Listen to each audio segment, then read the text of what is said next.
Puskesmas menjadi unit kesehatan terdepan yang paling rentan terjangkit virus COVID-19. Namun, sayangnya alat pelindung diri atau APD untuk tenaga medis di puskesmas, tepatnya di Kabupaten Banyuasin, masih mengalami kekurangan. Oleh karena itu, diperlukan perhatian semua pihak untuk mengatasi hal tersebut sehingga tenaga medis di puskesmas merasa aman dalam memberikan pelayanan. Sebelumnya, pemerintah Kabupaten Banyuasin melalui Dinas Kesehatan berhasil mendapatkan 30 set APD lengkap yang diperuntukkan bagi puskesmas yang menemukan kasus pasien dalam pengawasan.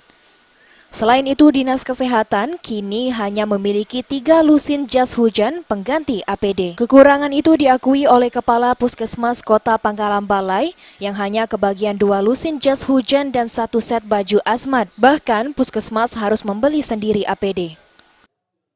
Ya kekurangan, tapi alhamdulillah sekarang dari dinas kita sudah ada mensuplai, kita udah dapat. Yang pertama kemarin 2 lusin jas hujan, ada masker juga, ada Asmat.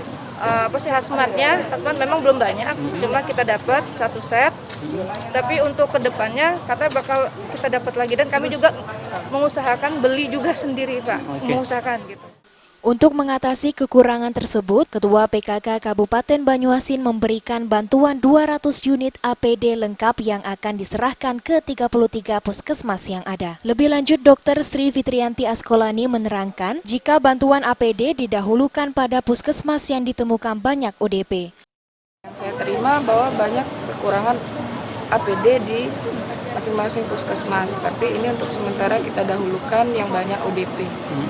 Oh, daerah yang banyak ODP? Ya, gitu, ini kita dahulukan yang memang ODP-nya cukup banyak, dan nanti akan kita keliling ke puskesmas-puskesmas lain juga. Jadi merata. 100 APD yang tersebar ke 33 puskesmas Kabupaten Banyuasin. Ini untuk tahap awal. Terus hand sanitizer ini ada 500 hand sanitizer yang akan kita sebarkan, akan kita bagikan ke masing-masing puskesmas yang ada di Kabupaten Banyuasin. Terus ya perlengkapan untuk alat pelindung diri. Sulaiman, PAUL TV.